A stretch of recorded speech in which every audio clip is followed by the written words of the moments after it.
وہ دلہن بنی سہمی ہوئی سی اپنے دولہے کا انتظار کر رہی تھی جب اچانک دروازہ کھلنے کی آواز پر وہ بے اختیار اپنا سانس روک گئی تھی۔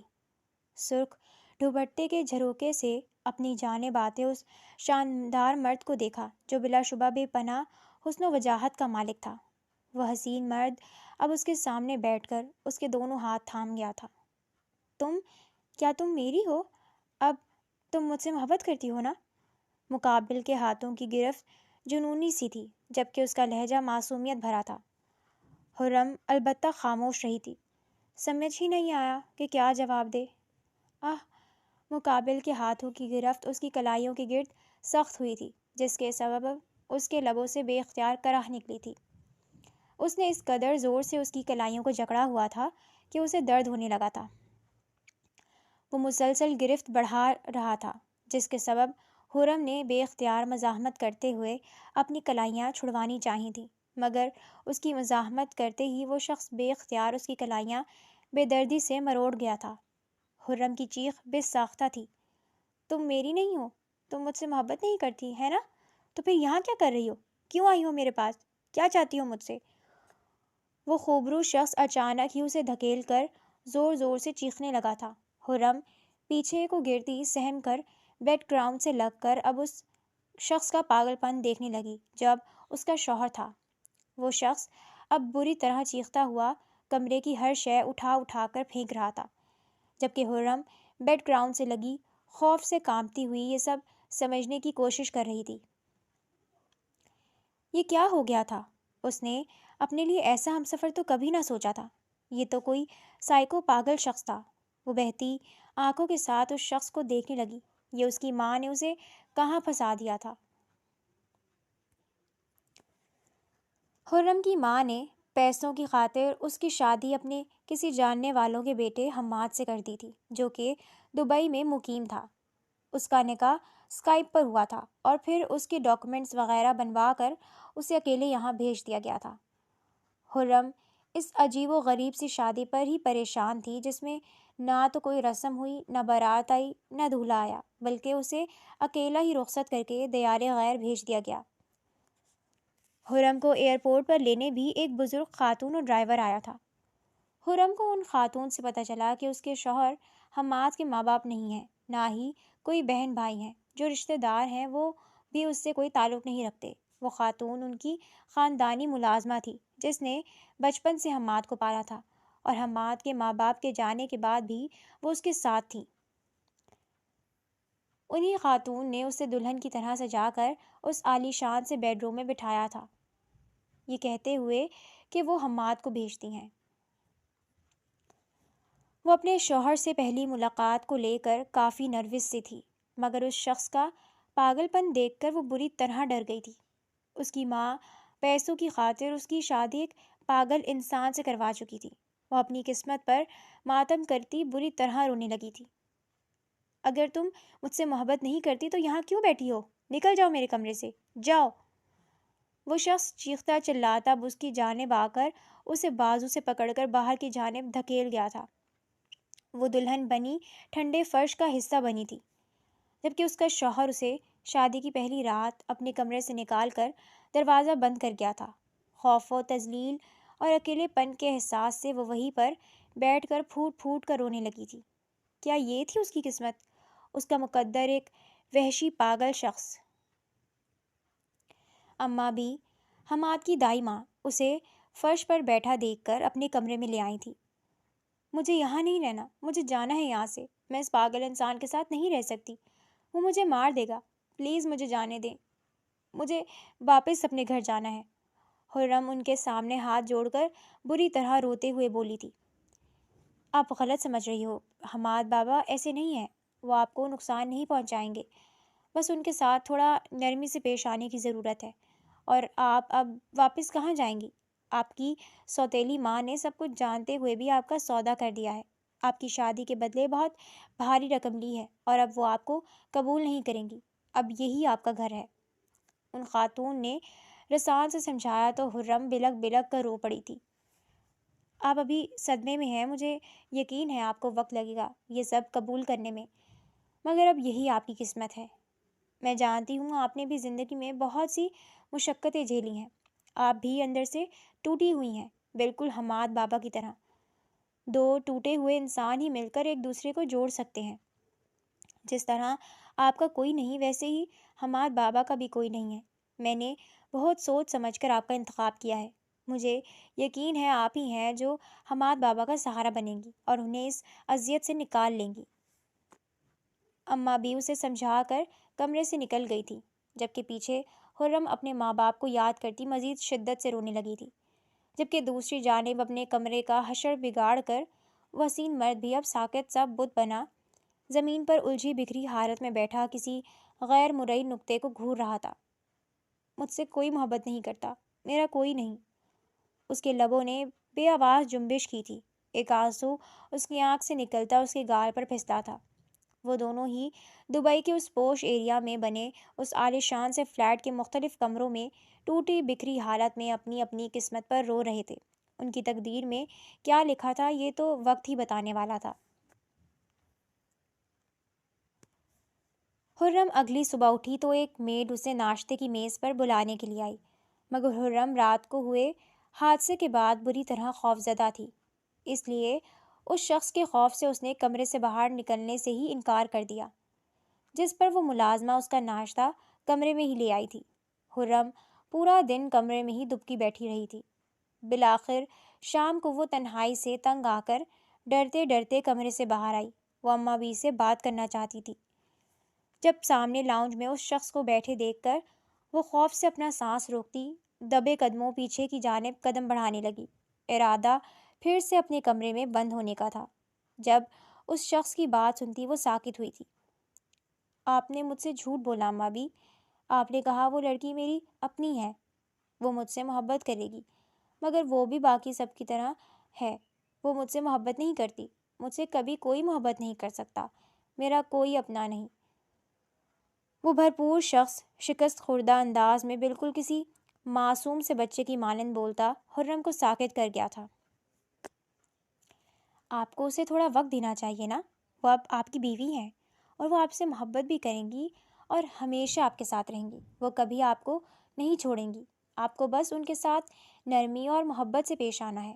اماں بھی جواب میں اسے نہایت نرمی اور محبت سے سمجھانے لگی۔ خرم وہیں پر ساکت سی کھڑی سمجھ ہی نہیں پا رہی تھی کہ کیا کرے۔ اس شخص کی باتیں سن کر اس کا دل عجیب سے انداز میں بوجھل ہو گیا تھا۔ وہ خاموشی سے واپس اپنے کمرے میں آ گئی تھی۔ اسے یاد آیا تھا کہ اس نے اس رات کمرے میں آتے ہی اس سے یہی سوال کیا تھا کہ کیا وہ اس سے محبت کرتی ہے، اور اس کے جواب نہ دینے پر وہ بھڑکا تھا، جبکہ وہ بیچاری تو اس عجیب و غریب شادی اور پھر یوں تنہا دیار غیر میں آ کر اپنی ہی الجھنوں میں الجھی تھی۔ پھر وہ اس شخص کو پہلی ملاقات میں کیسے کہہ دیتی کہ ہاں وہ محبت کرتی ہے، وہ بھی اس شخص کو جسے پہلی بار دیکھا تھا۔ اسے اب بھی اس شخص سے خوف آ رہا تھا، مگر اس کی باتیں سن کر اب اسے اس پر ترس بھی آیا تھا۔ نہ جانے وہ کیوں ایسا ہو گیا تھا، کیا اس کے ساتھ کوئی حادثہ ہوا تھا یا وہ بچپن سے ہی ایسا تھا؟ وہ شخص اسے بالکل اپنے جیسا لگا تھا۔ وہ بھی تو ساری عمر اسی احساس کمتری کا شکار رہی تھی کہ اس دنیا میں اس کا کوئی نہیں ہے، کوئی اس سے پیار نہیں کرتا، وہ اکیلی ہے۔ وہ خود اس درد سے گزری تھی، اس لیے شاید اس شخص کا درد دل سے محسوس کر پا رہی تھی۔ وہ اس رات لاشعوری طور پر اس شخص کے بارے میں ہی سوچتی رہی تھی۔ اس کے دل میں مقابل کے لیے ایک انجانا سا نرم گوشہ پیدا ہو گیا تھا، جس سے وہ شاید خود بھی انجان تھی۔ اماں بھی، انہیں کیا ہوا ہے؟ کیا وہ بچپن سے ہی ایسے تھے؟ خرم نے جھجکتے ہوئے ان سے پوچھا۔ وہ اس کے کمرے میں اس کی خیریت دریافت کرنے آئی تھی جب خرم نے دل میں مچلتا سوال پوچھ ہی لیا۔ اماں بھی اس کے سوال پر چونک کر اسے دیکھنے لگی۔ آپ حماد بابا کا پوچھ رہی ہیں؟ وہ جیسے یقین کرنا چاہتی تھی۔ جی، خرم نے سر جھکائے جواب دیا تھا۔ نہیں بیٹا، وہ پہلے تو بہت ہی ہنسمکھ اور خوش مزاج انسان تھا، یہ تو کسی کی بد نظری و حسد کھا گیا انہیں۔ اماں بی نے ٹھنڈی آہ بھرتے ہوئے افسوس سے کہا۔ کس کا حسد؟ ایسا کیا ہوا تھا ان کے ساتھ؟ خرم کو تجسس ہوا تھا۔ ان کے اپنے چچا نے ان کی زندگی برباد کی ہے۔ ان کے والد کے مرنے کے بعد انہوں نے اسے پاگل کرنے کے لیے ذہنی ادویات دینی شروع کر دی تھی۔ وہ تو بیگم صاحبہ حماد بابا کی ماں کو شک ہو گیا اور وہ اسے یہاں لے آئیں، جس کی وجہ سے وہ پوری طرح پاگل تو نہ ہوئے مگر مکمل ٹھیک بھی نہیں ہو پا رہے۔ انہیں اس سب کے لیے حماد بابا کی ہی منگیتر کا استعمال کیا، جن سے وہ بڑی محبت کرتے تھے۔ حماد بابا کا ذہن ایک تو ویسے ہی ان ادویات کی وجہ سے متاثر ہوا تھا، اوپر سے اس لڑکی کا دھوکہ دینا جسے سب سے زیادہ چاہا تھا ان پر بہت بری طرح اثر انداز ہوا تھا۔ ان کی والدہ انہیں یہاں تو لے آئی تھی مگر بیٹے کی حالت دیکھ کر وہ زیادہ عرصہ برداشت نہیں کر پائی اور اسی صدمے میں چل بسیں۔ حماد بابا کا تمام خرچ ان کے ماموں اٹھاتے ہیں جو یہیں دبئی میں مقیم ہیں، مگر اپنے وسیع بزنس کے باعث وہ اسے وقت نہیں دے پاتے اور ڈاکٹر کہتے ہیں کہ انہیں کسی اپنے کی توجہ اور احساس کی ضرورت ہے۔ اس لیے میں نے اپنی بہن کو ان کے لیے کوئی ایسی دلہن ڈھونڈنے کا کہا جو ان کو سنبھال سکے، اور تب اس نے مجھے آپ کا بتایا کہ آپ بھی اپنی سوتیلی ماں کے ساتھ بہت ہی اذیت بھری زندگی گزار رہی ہیں۔ مجھے لگا کہ آپ حماد بابا کے درد کو سمجھیں گی، کیونکہ جو خود درد احساس رکھتا ہے وہی دوسروں کا درد سمجھ سکتا ہے۔ اماں بی نے اسے سب کچھ بتایا تو وہ کتنے ہی لمحے خاموشی سے بیٹھی رہی۔ اس شخص کا درد اسے اپنے اندر تک اترتا محسوس ہو رہا تھا۔ اماں بی اسے سوچوں میں گم وہیں چھوڑ کر وہاں سے جا چکی تھیں۔ وہ چاہتی تھیں کہ اب وہ خود فیصلہ کرے کہ اسے کیا انتخاب کرنا ہے۔ انہوں نے بے شک اس کی سوتیلی ماں کو پیسے دے کر اس کا نکاح کروایا تھا، مگر وہ پھر بھی اسے زبردستی اس رشتے کو نبھانے کے لیے مجبور نہیں کر سکتی تھی، اس لیے اسے سب کچھ بتا کر فیصلہ اس پر چھوڑ گئی تھی۔ خرم کا دل عجیب بوجھل سا ہو رہا تھا، وہ کچھ بھی سمجھ نہیں پا رہی تھی۔ اس نے زندگی بھر اپنی سوتیلی ماں کی مارو پھٹکار جھیلی تھی، لیکن پھر بھی اس کا دل ایک عام لڑکی کی طرح ایک نرم دل و مہرباں ہم سفر چاہتا تھا جو اس کے عمر بھر کے زخموں پر مرہم رکھے، جو اپنی محبت سے اس کے ہر ظلم و زیادتی کا ازالہ کر دے۔ مگر یہاں تو اس کے حصے میں ایک ٹوٹا بکھرا شخص آیا تھا جسے خود سہارے کی ضرورت تھی۔ شاید قدرت کو ابھی اس کی مزید آزمائش منظور تھی۔ وہ ایسی زندگی نہیں چاہتی تھی، مگر اب اس کے پاس واپسی کا بھی کوئی راستہ نہیں تھا۔ اس کی سوتیلی ماں اسے اپنے سر سے بوجھ کی طرح اتار چکی تھی، بلکہ اس کا سودا کر چکی تھی، اور ان کے سوا اس کے پاس کوئی اور ٹھکانہ نہ تھا۔ جب قدرت نے اس کے لیے مزید امتحان لکھا تھا تو ایسا ہی صحیح۔ اتنے سالوں سے جب وہ اذیت برداشت کرتی آئی تھی تو کچھ عرصہ اور ہی صحیح۔ اس نے سوچ لیا تھا کہ ایک کوشش ضرور کرے گی۔ اس شخص کے ساتھ زندگی گزارنا ناممکن لگتا تھا، مگر وہ خرم تھی جو پہلے ہی بہت سے مصائب کا شکار رہنے کے باوجود بھی کبھی نا امید نہیں ہوئی تھی۔ بہت سوچ بچار کے بعد اس نے آخر فیصلہ کر ہی لیا تھا کہ وہ یہیں رہے گی۔ وہ شخص بھی اسی کی طرح مصائب کا شکار ہوا تھا۔ اس کے پاس تو کوئی سہارا نہ تھا، مگر وہ اس کا سہارا بننے کی کوشش ضرور کرے گی۔ دل ہی دل میں عزم کرتی وہ پرسکون سی ہو گئی تھی۔ اسے یہاں آئے ایک ہفتہ ہو گیا تھا۔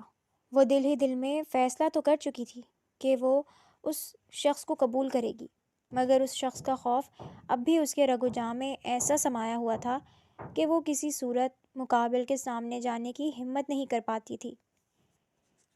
پھر یہاں کسی نے اسے فورس بھی نہیں کیا تھا۔ اماں بی نے اسے اس کے ہاتھ پر ہی چھوڑ دیا تھا، اور وہ شخص بھی دوبارہ کبھی اس کے سامنے نہیں آیا تھا۔ گھر کی تمام میڈز اس کی عزت کرتی تھیں۔ وہ اپنی مرضی سے سوتی، اپنی مرضی سے جاگتی تھی۔ جو بھی تھا، یہ زندگی اس زندگی سے کہیں گنا بہتر تھی جو وہ شادی سے پہلے گزارتی آ رہی تھی۔ میم، وہ ماسٹر کو کھانا دینا ہے، اور بی اماں کہیں باہر گئی تھیں، ابھی تک واپس نہیں آئی۔ ماسٹر کے کھانے کا ٹائم ہو گیا ہے، انہیں ٹائم پر کھانے کے بعد دوا لینی ہوتی ہے۔ کیا آپ یہ انہیں دے آئیں گی پلیز؟ وہ ہمیں دیکھ کر بھڑک جاتے ہیں۔ خرم رات کے وقت اپنے کمرے میں بیٹھی کوئی کتاب پڑھ رہی تھی جو اسے وہی کمرے سے ملی تھی، جب اچانک ایک میڈ اس کے پاس آ کر پریشان لہجے میں بولی تو خرم خود پریشان ہو گئی۔ اس کا پچھلا رویہ وہ ابھی تک بھول نہیں پائی تھی۔ شاید یہی وجہ تھی کہ وہ اپنا مائنڈ اس رشتے کے لیے سیٹ کرنے کے باوجود بھی اس شخص کے سامنے جانے سے گریز برت رہی تھی۔ پلیز میم، ماسٹر کی میڈیسن مس ہو گئی تو ان کی طبیعت بگڑ سکتی ہے۔ میڈ کے بار بار التجا کرنے پر خرم نہ چاہتے ہوئے بھی مان گئی تھی۔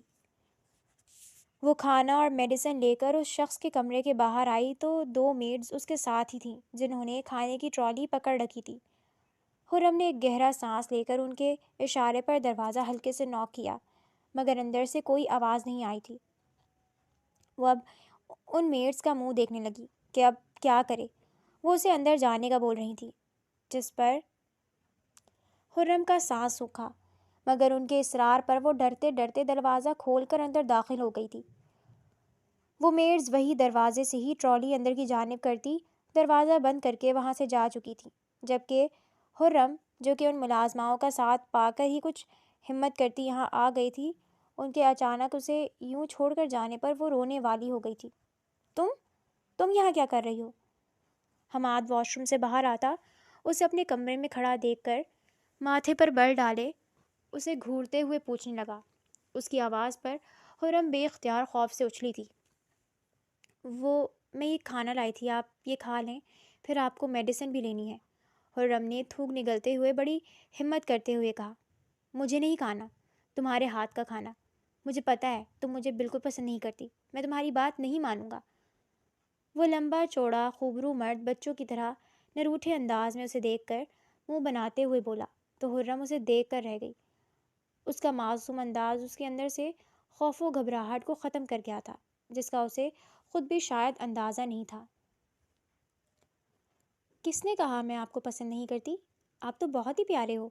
خرم نے اسے بچوں کی طرح ہی ڈیل کرنے کا سوچا، اس لیے اسے بہلاتے ہوئے بولی، سچ میں؟ تو کیا تم مجھ سے محبت کرتی ہو؟ اس کے سوال پر خرم سٹ پٹا کر حیا سے لال ہوئی تھی۔ ہاں بالکل، اس لیے تو میں آپ کے لیے کھانا لائی ہوں۔ خرم کو پچھلی بار کا واقعہ اچھے سے ازبر تھا، اس لیے اس بار خاموش رہنے کی بے وقوفی ہرگز نہیں کی تھی۔ اپنی شرم و حیا سائڈ پر رکھتے ہوئے وہ فوراً بولی تھی، اس کا مطلب تم حماد کے ساتھ کھانا کھاؤ گی؟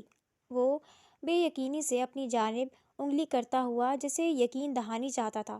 خرم کو بے اختیار اس کے معصوم و کیوٹ انداز پر ٹوٹ کر پیار آیا تھا۔ ہاں بالکل، کیا تم کھاؤ گے میرے ساتھ؟ خرم نے کہا تو وہ بچوں کی طرح خوش ہوتا فوراً اسبات میں سر ہلا کر اچھے بچوں کی مانند جلدی سے سامنے صوفے پر بیٹھ گیا۔ خرم ٹرالی گھسیٹ کر صوفے کے پاس لائی اور اس کے لیے پلیٹ بنانے لگی۔ حماد اس دوران خاموشی سے اسے دیکھ رہا تھا۔ خرم نے پلیٹ کھانے سے سجا کر اس کے سامنے رکھی تو وہ کھانا کھانے کے بجائے اسے دیکھنے لگا۔ کیا ہوا؟ اسے سنجیدگی سے خود کو دیکھتا پا کر وہ جذبز ہو کر پوچھ بیٹھی تھی، کیا تم حماد کو اپنے ہاتھوں سے کھلاؤ گی؟ تم حماد سے محبت کرتی ہو تو حماد کو کھانا بھی کھلا ہی سکتی ہو۔ حماد کے لہجے میں حسرت تھی۔ خرم کچھ پل تو آنکھیں چھوٹی کر کے اسے دیکھتی رہی، پھر ایک گہرا سانس لے کر اس کے ساتھ ذرا سے فاصلے پر بیٹھ گئی۔ اب وہ چھوٹے چھوٹے نوالے اسے کھلانے لگی تھی۔ وہ بالکل کسی چھوٹے سے بچے کی طرح آرام سے کھانا کھا رہا تھا۔ خرم کو آج اس شخص سے خوف کے بجائے ایک عجیب سی انسیت محسوس ہو رہی تھی۔ اس نے کھانا کھا لیا تو خرم نے اسے چاکلیٹ شیک کا گلاس پکڑا کر اب ایک ایک کر کے اس کی دوائیاں دینی شروع کی تھی۔ خرم نے محسوس کیا تھا کہ اس کے ساتھ محبت سے پیش آؤ تو وہ بہت ہی شریف و فرما بردار انسان بن جاتا تھا، بلکہ شریف و فرما بردار بچہ بن جاتا تھا۔ وہ بے اختیار مقابل کی اس فرما برداری پر لب دبائے ہنس دی تھی۔ آپ حماد پر ہنس کیوں رہی ہو؟ میں نے تو کوئی جوک نہیں سنایا، کیا حماد بہت فنی لگ رہا ہے؟ وہ اس کے بلا وجہ ہنسنے پر الجھ کر پوچھنے لگا تھا۔ ارے نہیں، آپ تو بہت پیارے لگ رہے ہو، مجھے بس آپ کے ساتھ ٹائم گزار کر اچھا لگ رہا ہے، اس لیے بس میں خوش ہوں۔ خرم نے نہایت سادگی سے سچے دل کے ساتھ کہا تھا۔ سچ میں آپ کو حماد کے ساتھ ٹائم سپینڈ کر کے مزہ آ رہا ہے؟ خرم نے بغور اس کی معصوم آنکھوں میں بے یقینی دیکھی تھی۔ وہ اتنا حسین تھا کہ کوئی بھی لڑکی اس پر بالکل، مجھے تو بہت اچھا لگ رہا ہے، لیکن شاید آپ کو میرے ساتھ زیادہ خوشی نہیں ہو رہی۔ خرم نے مسکرا کر یوں ہی شکوہ کیا تھا۔ ارے نہیں نہیں، حماد تو بہت خوش ہے۔ آپ کو پتہ ہے آپ کے آنے سے پہلے حماد بالکل اکیلا تھا، اس کے پاس کوئی بھی اپنا نہیں تھا۔ پھر اماں بی نے مجھے بتایا کہ اگر میں فون پر قبول ہے بولوں گا تو مجھے ایک پیاری سی دوست مل جائے گی جو صرف میری ہوگی۔ جو مجھ سے محبت کرے گی۔ میں نے کتنا انتظار کیا تھا اس دن کا جب آپ آؤ گی، مگر آپ نے تو حماد سے بات ہی نہیں کی۔ حماد نہایت معصومیت سے اسے اپنی آپ بیتی سنانے لگا، جبکہ حورم کو اپنی سوچ پر افسوس ہوا تھا۔ وہ اس شخص کو وحشی اور پاگل سمجھ رہی تھی۔ آئی ایم سوری، میں اس دن پہلی بار ملی تھی نا آپ سے، اس لیے تھوڑی نروس تھی۔ حرم نے جلدی سے اسے صفائی دی تھی۔ سوری تو مجھے آپ سے کرنی چاہیے، میں نے اس دن بہت برا بیہیو کیا، آپ اسی لیے ناراض ہو گئی تھی نا۔ آئی ایم سوری، میں اب کبھی ایسا نہیں کروں گا، آپ اب کبھی حماد سے ناراض نہ ہونا۔ حماد یہ کہتے ہوئے بچوں کی طرح اپنے دونوں کان پکڑے تو حرم نے مسکرا کر اسے دیکھا۔ آپ اب کبھی حماد کو چھوڑ کر تو نہیں جاؤ گی؟ اب سے آپ حماد کے ساتھ ہی رہو گی نا اس کے کمرے میں؟ حماد کے اس سوال پر حرم کو سمجھ نہ آیا کہ کیا جواب دے، کیونکہ اس کا ارادہ کھانا اور میڈیسن دے کر واپس اپنے اس کمرے میں جانے کا تھا جہاں وہ چند دنوں سے رہ رہی تھی۔ اس شخص سے اسے بے شک اب خوف نہیں آ رہا تھا، مگر پھر بھی وہ اس کے ساتھ ایک کمرے میں نہیں رہنا چاہتی تھی۔ مگر اس شخص کو نہ جانے کیوں وہ یہ نہیں کہہ پائی۔ اس کی معصوم سی آنکھوں میں جو امید تھی، حرم کی ہمت نہ ہوئی اس امید کو توڑنے کی۔ وہ نہ چاہتے ہوئے بھی مسکرا کر اس بات میں سر ہلا گئی تھی، جس پر حماد یس کہتا ہوا اگلے ہی پل نہایت گرم جوشی سے اسے گلے لگا گیا۔ اس کا یوں گلے لگانا حرم کے دل کی دھڑکنیں بے ترتیب کر گیا تھا۔ مقابل کے لیے تو یہ سب نارمل تھا، مگر حرم کی تو جان جا رہی تھی۔ مقابل کی اس قدر قربت اسے کان کی لوؤں تک سرخ کر گئی تھی۔ اوہ، میں تو انٹرو ہی بھول گیا، میرا نام حماد ہے، آپ مجھے پیار سے کچھ بھی بلا سکتی ہو۔ آپ کا نام کیا ہے؟ اچانک کچھ یاد آنے پر حماد ماتھے پر ہاتھ مارتے بولا، میرا نام حرم ہے۔ حرم نے بھی مسکرا کر اپنا تعارف کروایا۔ آپ کا نام تو بہت پیارا ہے، میں آپ کو پیار سے حور بلاؤں گا۔ آپ مجھے پیار سے کیا بلاؤ گی؟ حماد نے اشتیاق سے پوچھا تو حرم سوچ میں پڑ گئی۔ تم بہت سویٹ سے ہو، کیوں نہ میں تمہیں ہنی بلاؤں؟ حرم نے تھوڑی سوچ بچار کے بعد بے اختیار پوچھا تو حماد اس کی بات پر خوشی سے سر ہلا گیا تھا۔ حور، تم مجھے کبھی چھوڑ کر تو نہیں جاؤ گی؟ حماد نے ایک بار پھر اپنا خدشہ دور کرنا چاہا تھا۔ نہیں، میں کہاں جاؤں گی، میرا تو کوئی بھی اپنا نہیں ہے، حرم نے اداسی سے اسے دیکھ کر کہا۔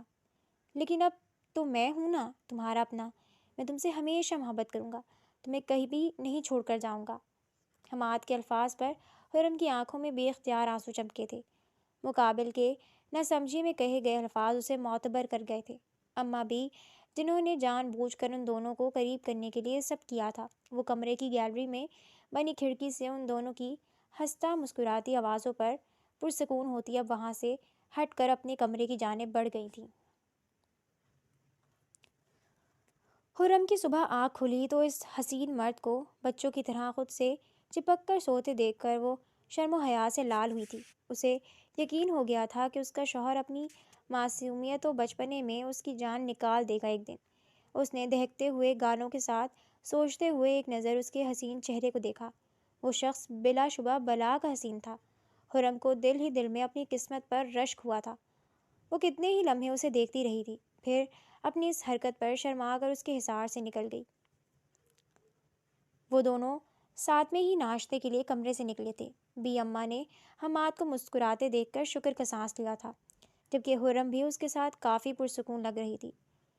ناشتے کے بعد حماد حرم کو اپنے ساتھ اپنے آرٹ روم میں لے آیا جہاں وہ پینٹنگ کرتا تھا۔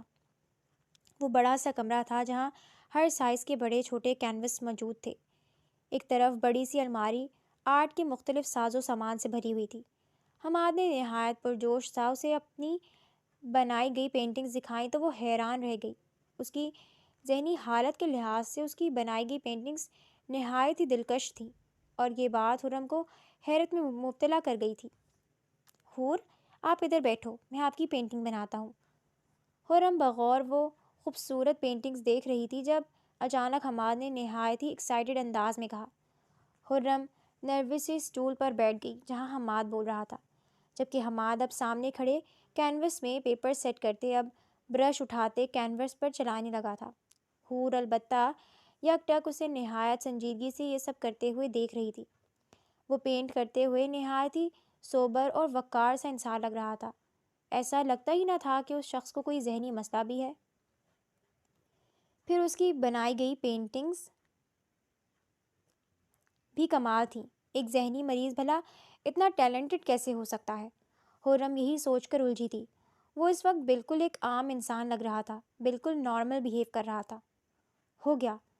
وہ ابھی اس شخص کی ذات کے پہلوؤں میں الجھی ہوئی سی تھی کہ حماد کے کہتے ہی وہ چونک کر اپنی سوچوں سے نکلی۔ اتنی جلدی؟ اس کی حیرت میں اضافہ ہوا تھا، یا شاید اس شخص کی سوچوں میں گم اسے ہی احساس نہیں ہوا تھا۔ اس نے بمشکل آدھا گھنٹہ ہی لگایا ہوگا۔ آئیں نا، دیکھ کر بتائیں کیسی بنی ہے۔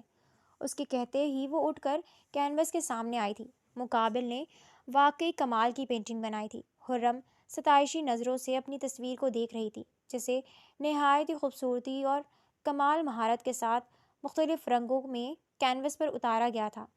کیسی بنی ہے؟ آپ کو پسند آئی؟ حماد کے بےتابی سے پوچھنے پر خرم چونک کر اسے دیکھنے لگی۔ وہ پینٹنگ کی خوبصورتی میں محو چند لمحوں کے لیے سب بھلا گئی تھی۔ بہت بہت بہت پیاری ہے، مجھے بہت پسند آئی۔ تم کیا ساری پینٹنگز دیکھ کر ہی بناتے ہو؟ خرم ستائشی انداز میں بولتی اب وہاں بنی باقی پینٹنگز کو دیکھ رہی تھی۔ ہاں، یہ پینٹنگز میں نے ان تصاویر سے دیکھ کر بنائی ہیں۔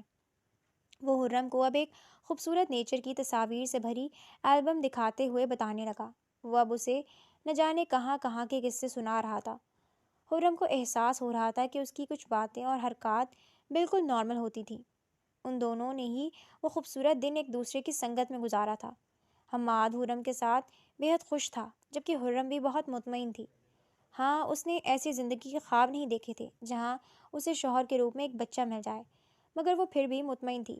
اس نے تو اپنی سوتیلی ماں کے ظلم و ستم سہتے ہوئے بھی کبھی شکر کا دامن نہیں چھوڑا تھا، تو پھر اب وہ کیسے نہ شکر کرتی؟ اس کے رب نے اسے ایک معصوم اور شفاف دل کا ہمسفر عطا کیا تھا۔ چند ہفتے یوں ہی گزر گئے تھے۔ خرم کو یہاں آئے ایک ماہ ہو گیا تھا۔ وہ دونوں یوں ہی ایک دوسرے کے ساتھ مگن رہتے تھے۔ خرم کی سنگت میں حماد میں کافی مثبت تبدیلیاں دیکھنے کو ملی تھیں۔ بی اماں چاہتی تھی کہ وہ دونوں پوری طرح ایک دوسرے کا سہارا بن جائیں۔ وہ چاہتی تھی کہ حماد کو مکمل وہ توجہ اور محبت ملے تاکہ وہ مزید بہتری کی طرف آ سکے، اور ایسا تبھی ممکن ہوتا جب وہ پوری طرح خرم پر انحصار کرنے لگتا۔ اس لیے انہوں نے کچھ عرصے کے لیے یہاں سے واپس پاکستان جانے کا فیصلہ کیا تھا۔ ان چند دنوں میں انہیں خرم کی نیچر کا اچھے سے اندازہ ہو گیا تھا۔ وہ واقعی میں اس قابل تھی کہ وہ حماد کی ذمہ داری اس کو سونپ کر خود بے فکر ہو کر یہاں سے جا سکیں۔ دیکھو بیٹا، میں ایک ضروری کام سے واپس جا رہی ہوں۔ حماد اب سے تمہاری ذمہ داری ہے، میں اس کو تمہارے سپرد کرتی ہوں۔ مجھے یقین ہے تم بہت اچھے سے اس کا خیال رکھو گی۔ وہ بس محبت کا ترسا ہوا انسان ہے۔ اگر تم اسے وہ توجہ اور محبت دو گی تو وہ تمہیں بالکل بھی تنگ نہیں کرے گا۔ حماد کے ڈاکٹر ہر ماہ خود گھر آ کر اس کا چیک اپ کرتے ہیں۔ وہ آج آ رہے ہیں۔ اس کا معائنہ ہونے کے بعد وہ تمہیں اس کی کنڈیشن اور مزید احتیاط و ادویات کا بتا دیں گے۔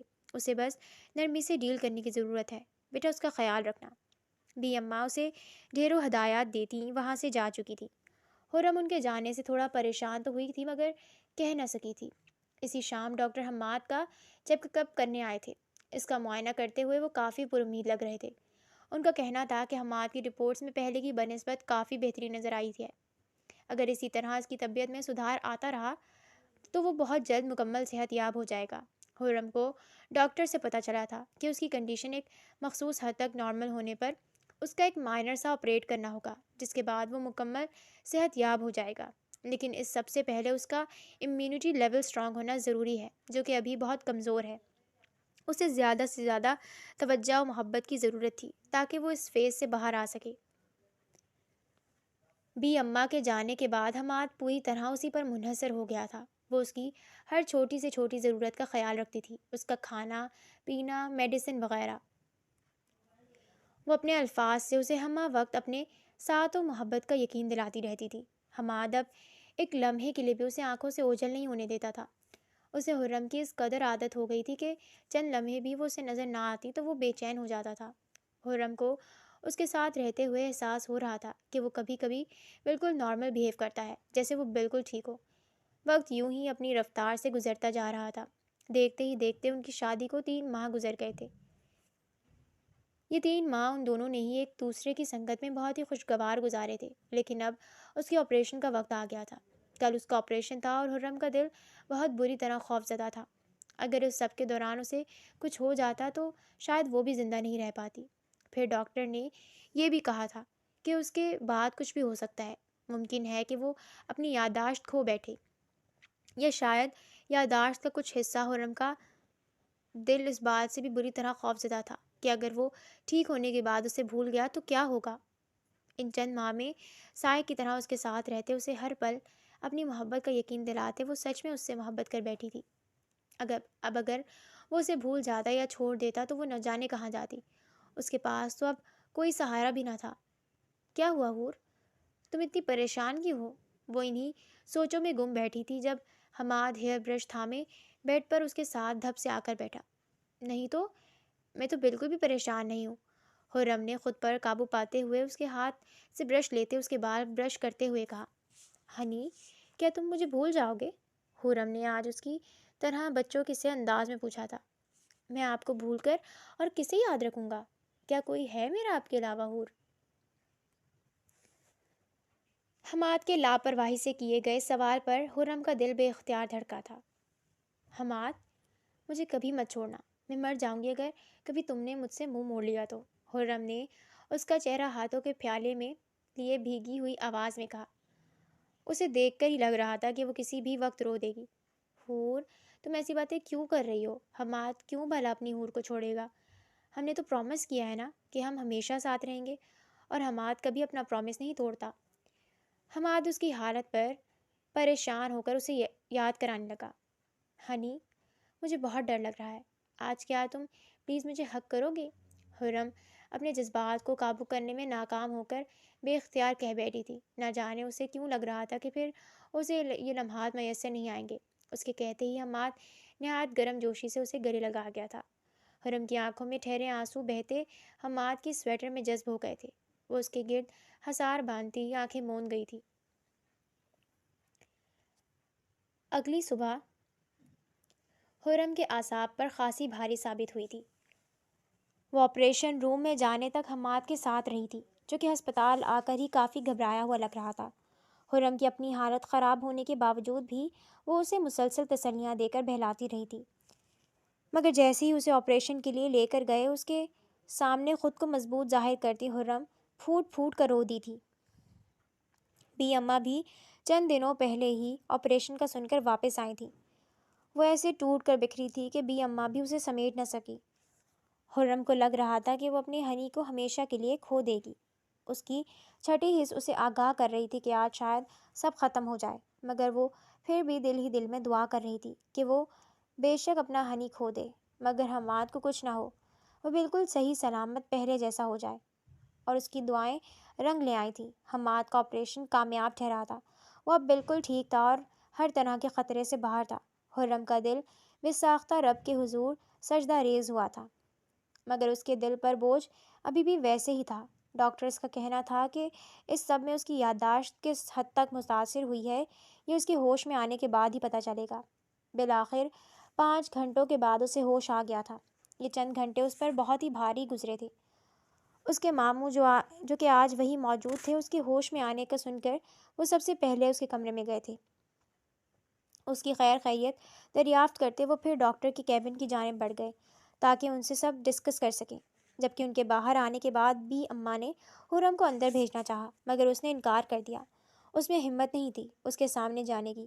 اگر وہ اسے نہ پہچانتا تو حرم کو لگ رہا تھا کہ وہ جان سے جائے گی۔ اس کے اصرار پر پہلے بی اماں ہی اندر گئی تھی، جبکہ وہ ونڈو میں سے چھپ کر اسے دیکھنے لگی۔ سامنے ہی اسے بستر پر پڑا دیکھ کر حرم کی آنکھیں نم ہوئی تھیں۔ وہ بہت خوش دلی سے بی اماں سے ملا تھا۔ بیٹا، وہ حرم کب سے تمہارے ہوش میں آنے کا انتظار کر رہی تھی، اسے اندر بھیجوں؟ وہ صبح سے تمہارے لیے پریشان کھڑی ہے۔ اس کی خیریت دریافت کرتے ہی اماں نے جان بوجھ کر یہ موضوع چھیڑا تاکہ جان سکیں کہ اسے کچھ یاد ہے یا نہیں۔ باہر کان لگائے کھڑی حرم کی دھڑکنیں بھی مقابل کے جواب کا سوچ کر تیز ہوئی تھیں۔ کون حرم اماں بھی؟ مقابل کے الجھے ہوئے اجنبی انداز پر حرم نے اپنے دل پر ہاتھ رکھا تھا۔ وہ وہیں پر بیٹھتی چلی گئی تھی تو آخر کار اس کا خدشہ سچ ثابت ہوا تھا۔ وہ اسے بھول چکا تھا۔ اس کی آنکھوں سے مسلسل آنسو بہہ رہے تھے۔ وہ ہاسپٹل کے ٹھنڈے فرش پر بے جان سی حالت میں بیٹھی تھی، جیسے اپنا سب کچھ لٹا بیٹھی ہو۔ وہ مزید سن ہی نہ پائی۔ اس شخص کا ایک ہی جملہ اس کی روح کھینچ گیا تھا۔ بیٹا حرم آپ کی بیوی، جس کی کوششوں اور دعاؤں سے آج آپ ٹھیک ہوئے ہو۔ بی اماں کے کہنے پر وہ نہ سمجھی سے انہیں دیکھنے لگا۔ ذہن پر زور دینے کے باوجود بھی اسے کوئی حرم یاد نہ آئی، البتہ ذہن پر دباؤ ڈالنے سے اس کے سر میں درد ہونے لگا تھا۔ اسے سر پکڑتے دیکھ کر بی اماں نہ چاہتے ہوئے بھی خاموش ہو گئی تھی۔ حماد کو 3 دن بعد چھٹی مل گئی تھی۔ وہ واپس گھر آ گیا تھا، جبکہ وہ ہاسپٹل میں رہا تھا۔ حرم بھی ضد کر کے وہیں رہی تھی، ہاں البتہ اس کے سامنے نہیں آتی تھی۔ رات کو سونے کے بعد وہ کچھ دیر اس کے پاس آ کر بیٹھتی تھی۔ ڈاکٹرز نے اسے زیادہ سوچنے اور ہر طرح کی ٹینشن سے دور رہنے کا بولا تھا۔ اسی وجہ سے مسٹر اظہر، حماد کے ماموں نے حرم کو اس کے سامنے آنے سے منع کر دیا تھا۔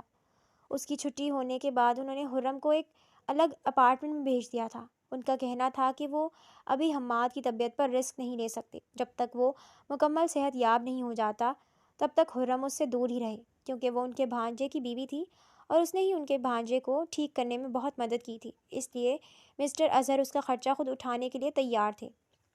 انہوں نے اس کی کاوشوں کے بدلے اسے دبئی میں ہی ایک فلیٹ، گاڑی، چند میڈز اور اپنی ایک کمپنی کے 30% شیئر بھی دیے تھے، جن کا پروفٹ اسے ہر ماہ ملنے والا تھا۔ لیکن وہ چاہتے تھے کہ وہ حماد سے دور رہے جب تک وہ مکمل ریکور نہیں ہو جاتا۔ حرم نے اپنی پوری زندگی محرومیوں میں گزاری تھی، مگر اب دنیا کی تمام آسائشیں بھی پا کر وہ خوش اور مطمئن نہیں تھی، کیونکہ اس کی محبت، اس کا شوہر اس سے دور ہو گیا تھا، وہ اسے بھول گیا تھا۔ یہ بات حرم کو اندر ہی اندر ختم کر رہی تھی۔ اس نے مسٹر اظہر کی تمام باتیں خاموشی سے مان لی تھی۔ وہ خود بھی تو حماد کی سلامتی چاہتی تھی۔ دوسری جانب حماد اب گھر آ گیا تھا۔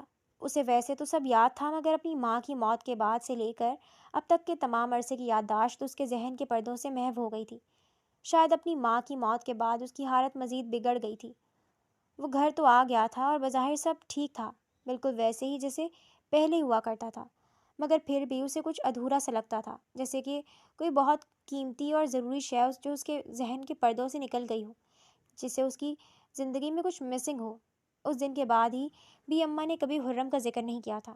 حماد کو تو 1-2 بار تجسس ہوا تو اس نے بی اماں سے پوچھا کہ وہ اس دن کس لڑکی کی بات کر رہی ہیں، تو بی اماں اسے ٹال گئیں، یہ کہہ کر کہ وہ بس دیکھنا چاہتی کہ وہ مکمل ٹھیک ہوا ہے یا نہیں، اسی لیے ایسی بات کی تھی۔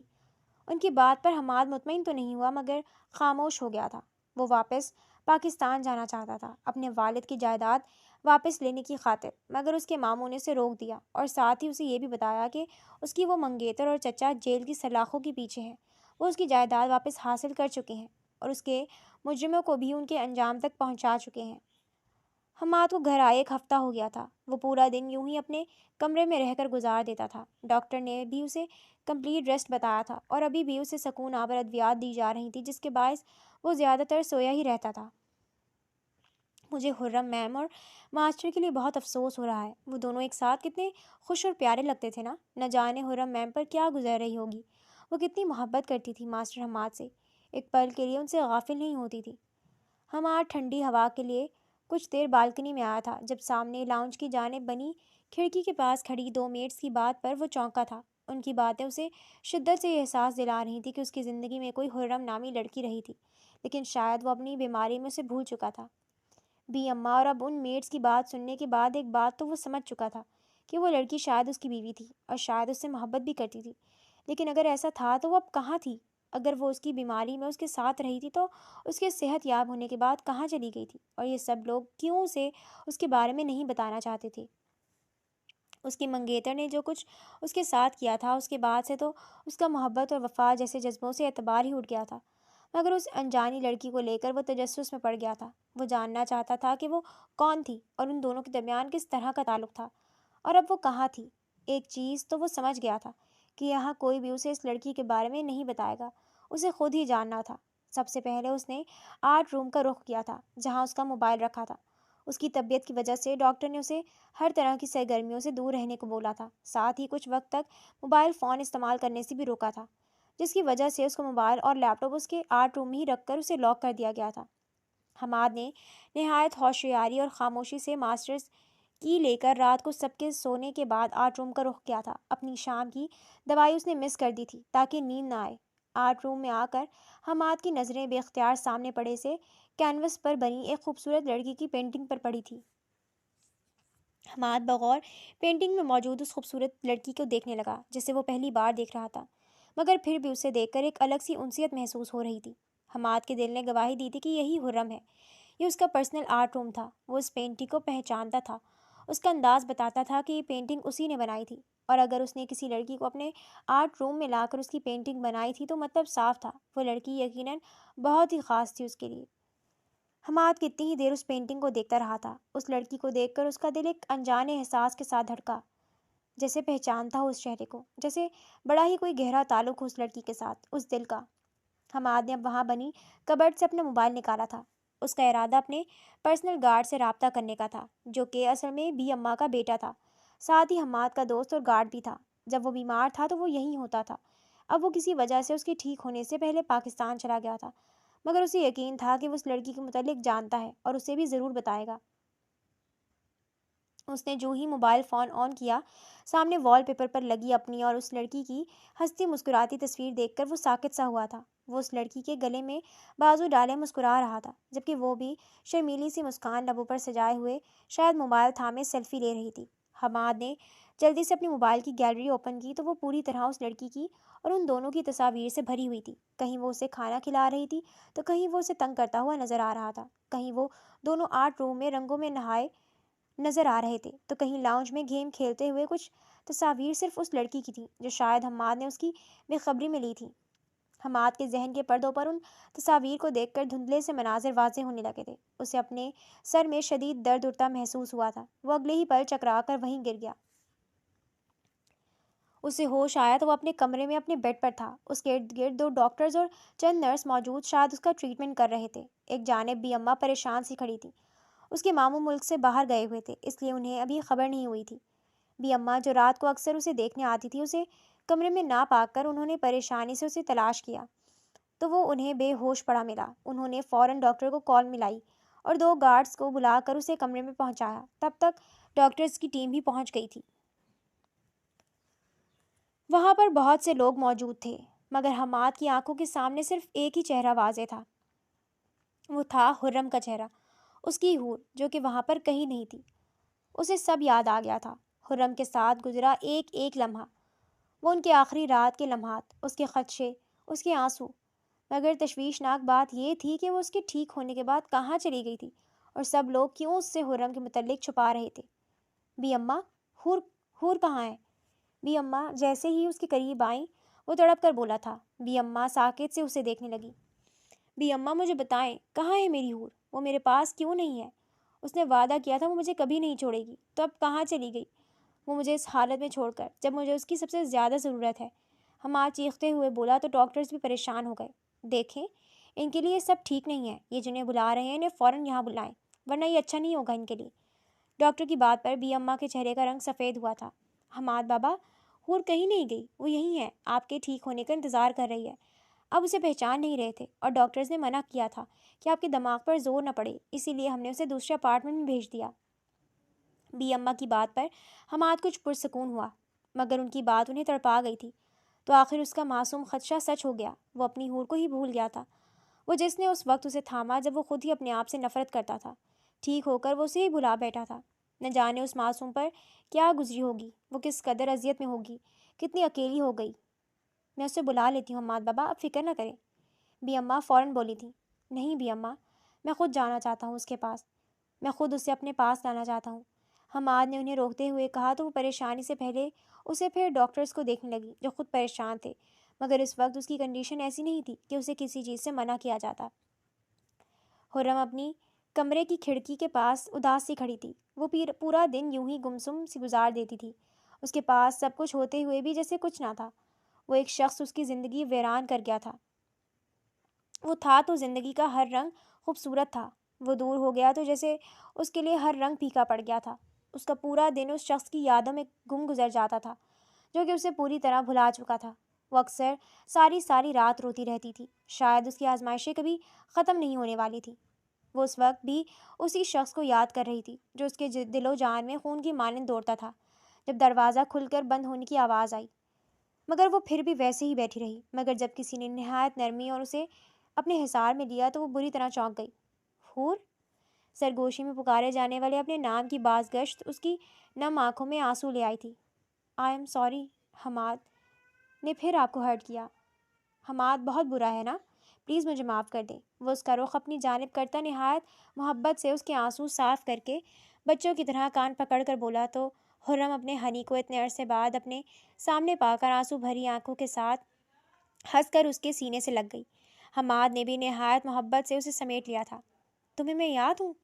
حرم بے یقینی میں پوچھنے لگی۔ آپ بھی کوئی بھولنے والی چیز ہو؟ حماد نے مسکرا کر اس کی پیشانی پر لب رکھے تو وہ جھیپ گئی۔ لیکن تم تو بھول گئے تھے۔ پھر بھی حرم نے